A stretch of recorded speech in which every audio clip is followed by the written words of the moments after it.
परमपिता परमात्मा की प्यारी आत्माओं, आप सबको नमस्कार।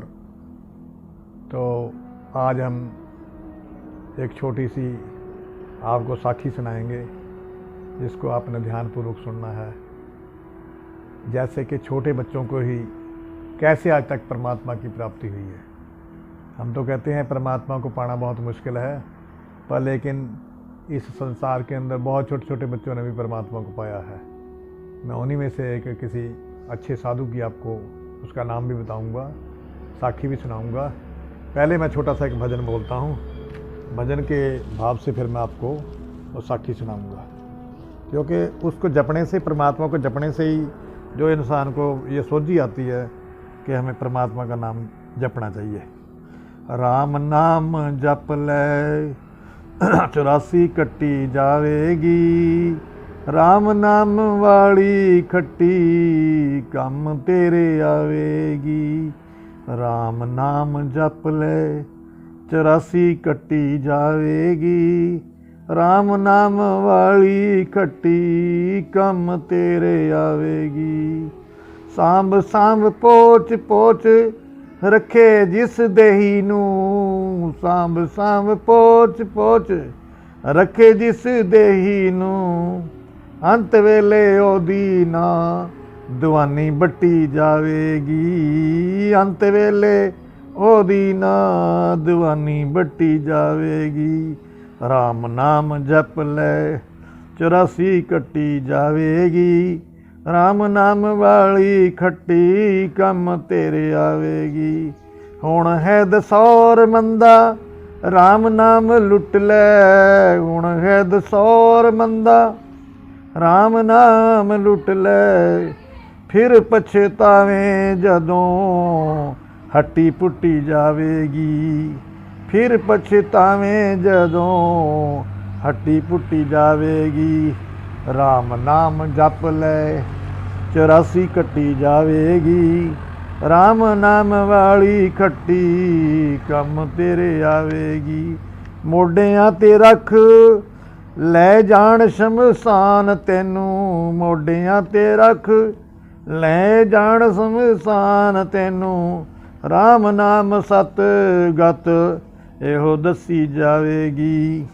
राम नाम जप ले 84 कट्टी जावेगी, राम नाम वाली खट्टी कम तेरे आवेगी। राम नाम जप ले 84 कट्टी जावेगी, राम नाम वाली खट्टी कम तेरे आवेगी। तो एक दफ़ा गुरु साहब के पास भी कोई गया कि महाराज कैसे हम परमात्मा का सिमरन करें। तो उन्होंने बोला कि राम जपो जी ऐसे ऐसे, ध्रुव प्रहलाद जप्यो हरि जैसे। जैसे छोटे छोटे बच्चों ने जब उसको प्राप्त कर लिया, उसको जपा है, कि हम बड़े क्यों नहीं जप सकते, कैसे नहीं जप सकते हैं। इसके लिए फिर ध्रुव जी महाराज की एक ध्रुव जी भगत हुए हैं, जो कि बहुत पुराने युग में, सतयुग में समझ लो, ये कथाएं बहुत देर की है। तो वो हुए हैं, राजाओं का राज था उस समय। बताते हैं कि उनके पिता का नाम उतानपाद था। उतानपाद था वो इतना, उन्होंने तो अपने आप परमात्मा का नाम जपा हुआ नहीं था। राजे भी कोई जो है भाग्य वाले ही होते हैं जो परमात्मा का नाम जप सकते हैं। राजाओं को नाम जपना बहुत मुश्किल है, क्योंकि बहुत ज़्यादा बड़े आदमी भी परमात्मा का नाम नहीं कर जप सकते, बहुत छोटे भी नहीं जप सकते। जो बहुत ज़्यादा छोटे हैं, जिसकी बुद्धि जो कम है, वो भी नहीं जप सकते हैं। इसके मध्यम बुद्धि के जीव जो है जप सकते हैं। या फिर कहते हैं कि परमात्मा की जिसके ऊपर अंत कृपा होए, किसी महापुरुष की नजर कर्म हो जाए किसी के ऊपर, वो परमात्मा का सिमरन कर सकते हैं। तो जो राजा उतानपाद थे, उनके पिता जो है जब बुजुर्ग होने लगे, पहले उनकी माता जो राजा की ध्रुव जी की माता थी, उस बच्चे की, उसका नाम था सुरुचि था शायद। तो दूसरी थी, जब उनका कोई बच्चा नहीं हुआ तो फिर बताते हैं कि उन्होंने अपनी बहन का ही रिश्ता इनको फिर राजा को करवाया कि इसका बच्चा हो जाए। तो बच्चा बाद में उनके जब हुआ तो दोनों का ही बच्चा हो गया, दोनों को एक एक पुत्र की प्राप्ति हुई कुछ देर के बाद। पर वैसे क्या किया, जो आई है वो उसकी जो ध्रुव की मासी थी, महतारी जो उसको बोलते हैं, सौकन भी बोलते हैं, और मासी भी थी उसकी। तो उन्होंने पहले ही कह दिया था कि हम जब शादी हुई थी कि मैं तब जाऊंगी जब मेरी बहन का जो मेरे से अलग महल बनाना चाहिए, मेरे बहन का रहने का स्थान अलग होना चाहिए। कहते हैं कि उनका अलग था स्थान जहाँ वो रहते थे, ध्रुव की माता। क्या हुआ कि वो एक दफ़ा जंगल की तरफ जाता है, जंगल के साइड ही उनका जो महल था, छोटा जो दूसरा महल था, जाते हैं तो वहीं उनको रात पड़ जाती है। तो वहाँ रात ठहरते हैं वो उस अपनी रानी के पास, बड़ी रानी के पास ठहरते हैं। तो कुछ दिनों के बाद जैसे वक्त पड़ने के ऊपर जब समय आ गया तो वो बच्चा लड़का जो है ध्रुव नाम का लड़का उनके हुआ। आगे जो दूसरी थी उसकी मासी थी ध्रुव की, उनको भी एक पुत्र की प्राप्ति हुई। दोनों के एक एक पुत्र हुआ। उसका नाम उत्तम था, जो उनका दूसरा लड़का भाई था उत्तम था, और ये ध्रुव थे। तो 4-5 साल का ध्रुव जो है एक दफ़ा उधर खेलने के लिए आया तो अपनी पिता के गोदी में बैठने लगा। बैठने के बाद तो जो उसकी दूसरी माता थी जिसको मासी बोलते हैं, उसने उसको गोद में से निकाल लिया। अगर आपने राजा की गोद में बैठना था, मेरे पेट से जन्म लेना था, मेरे गर्भ से जन्म लेना था। उनको ध्रुव जी को बड़ा इस बात की जो इसमें मन में मलाल आया कि मेरे को ऐसा कर दिया, दुख हुआ कि क्या मैं राजा का पुत्र नहीं हूँ? जब मैं भी राजा का पुत्र हूँ तो मैं माता पिता के अपने की गोद में मैं जा सकता हूँ। तो कहने का भाव है जब ध्रुव के पिता ने उसको, क्योंकि वो जो है ना, एक बात ये है कि जो छोटी औरत होती है, जब नहीं बच्चा होता है बंदे के, तो फिर वो उसका ज़्यादा राज चलता था। कहने का भाव है उसका ज़्यादा राज चलता था, उसी की बात मानता था वो। तो जैसे कैकेयी जी की बात ज़्यादा जो मानते थे ना, उसी तरह ध्रुव जी भी जो है, ध्रुव की माता जो है, जो दूसरी माता थी, उसकी बात नहीं मानते थे वो। और फिर ध्रुव जी ने अपनी माता से कहा कि तू सच बता कि मैं किसका पुत्र हूँ, मेरा पिता नहीं है राजा ये? कि क्या बात हुई? कि ऐसे ऐसे बात हुई कि मेरे को अपनी गोद में नहीं बैठाया उन्होंने, और जो मेरी दूसरी माता है उसने मेरे को गोद में से निकाल लिया, खींच लिया, और ये बोला कि तैने पहले मेरी गोद से जन्म लेना था। अगर तैने इस राजा की गोद में राजा बनना है तो मेरी गोद से जन्म लेना था। तो कि हाँ बेटा, बात ये है, ये बात ठीक है, पर लेकिन क्या बात पता क्या है कि हमारी जो बेटा तेरी भक्ति है ना, जो भक्ति से बिना राज नहीं मिलता, तप से राज मिलता है। तो हमारा तप नहीं है, ना मेरा ही रानी बनने का तप है, ना तेरा ही राजा बनने का तप है। इस करके तप करना पड़ता है। पहले पिछले जन्म में अगर हमारा तप होता तो बेटा हमारे को जरूर उसकी गोद प्राप्त होती, हम जरूर राजा बन सकते थे। अब बेटा हमारा तप नहीं है, कोई बात नहीं, तू गुस्सा क्यों कर रहा है? नहीं, वो जिद में पड़ गया। कहने लगा माता मैं तो जरूर राजा बनना चाहता हूँ। तो कैसे कर फिर बेटा, तू फिर तप करो। तप कर सकता है तू? कि कैसे करना तप? कि तप बेटा जंगलों में किया जाता है, जाकर भगवान की भक्ति की जाती है, तप किया जाता है, तब जाकर भगवान की प्राप्ति होगी, फिर वहाँ से वरदान मिलेगा तेरे को, तब जाकर तेरे को राज मिलेगा। तो वो अपनी माता को प्रणाम करके कि माता अब मेरे को तू ऐसे कर, जंगलों को जाने के लिए मेरे को ताकत बख्श, मेरे को तू मैं जाऊँ, मैं तेरी, क्योंकि माता पिता का भी जो है इंसान के लिए आशीर्वाद कम करता है। माता का सबसे बड़ा आशीर्वाद होता है।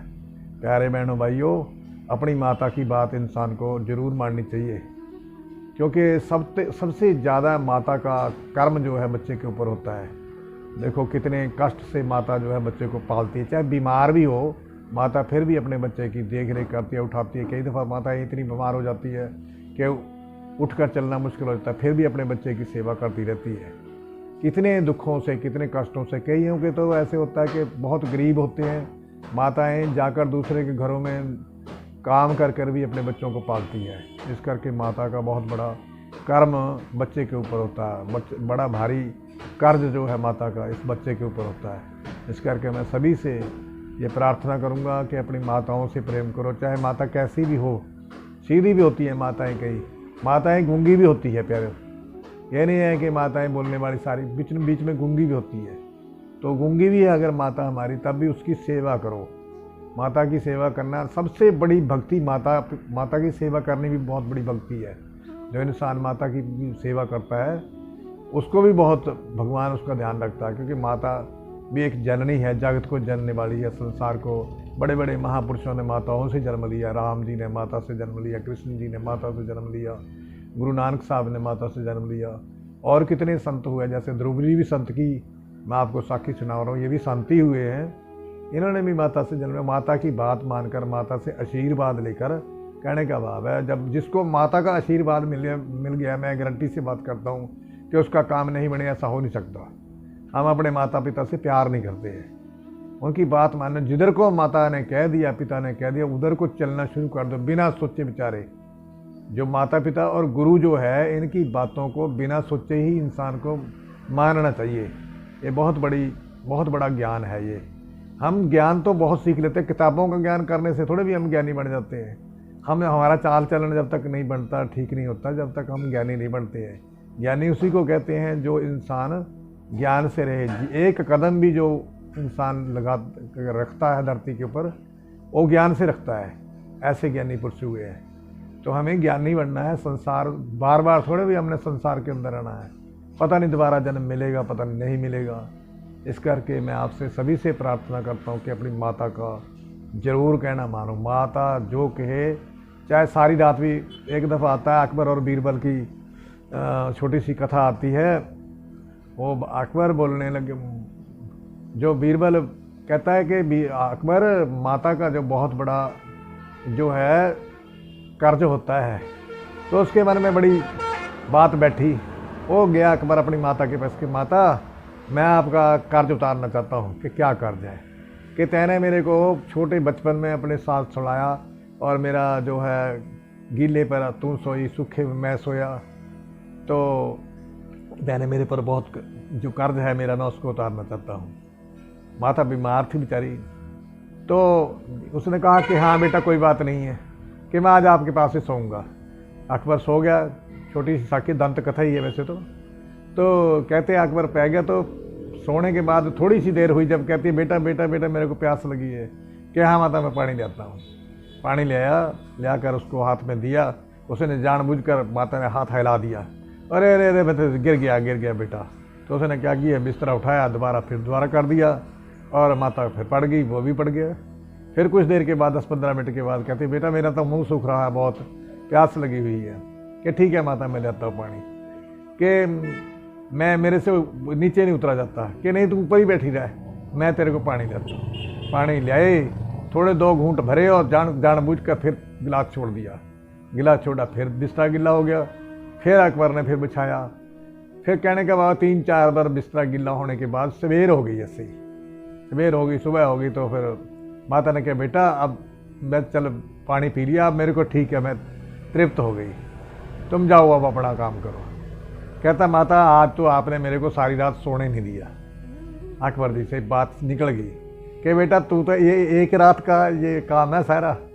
तू कहता मैंने कर्जा उतारना, तेरे से एक रात का कर्जा भी नहीं उतरा, तो इसी के लिए भी दुखी हो गया। मैं तो तेरे को बहुत रातों तक तेरे को मैं लेकर सोती थी, बहुत बार तेरा बिस्तरा जो है मैं सूखा करती थी। इसका कहने का भाव है कि माता का कर्जा इंसान दे नहीं सकता।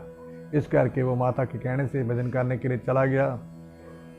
भजन करने के लिए जब गया तो वहाँ जाकर रास्ते में जा रहे थे तो आगे नारद जी मिल गए। क्योंकि नारद जी जो है ये अवतार है, जैसे 24 अवतारों में से नारद जी अवतार है। वो जहाँ भी देखते हैं वो वहीं भी अपना रूप बना सकते हैं नारद जी, उनके अंदर ये शक्ति है। नारद जी आए, उन्होंने कहा बेटा तू कहाँ जा रहा है? कि महाराज मैं तप करने के लिए जा रहा हूँ, भगवान को पाने के लिए। कि क्यों जा रहा है, कैसे ऐसे करके उसने सारी कहानी सुनाई नारद जी ने, जो ध्रुव जी ने नारद को, कि महाराज मेरे साथ ऐसा हुआ है। तो बेटा बात तू जंगलों में क्यों भजन कर रहा, तू घर में ही बैठ के कर। नहीं मैं जंगलों में करना है। तो आप जब भगवान मेरे अपने आप भगवान रक्षा करेंगे, उसको बड़ा विश्वास था कि भगवान रक्षा करेंगे। मेरी माता ने बोला है कि भगवान हर जगह है, वो आप वहाँ भी आपकी रक्षा करेंगे।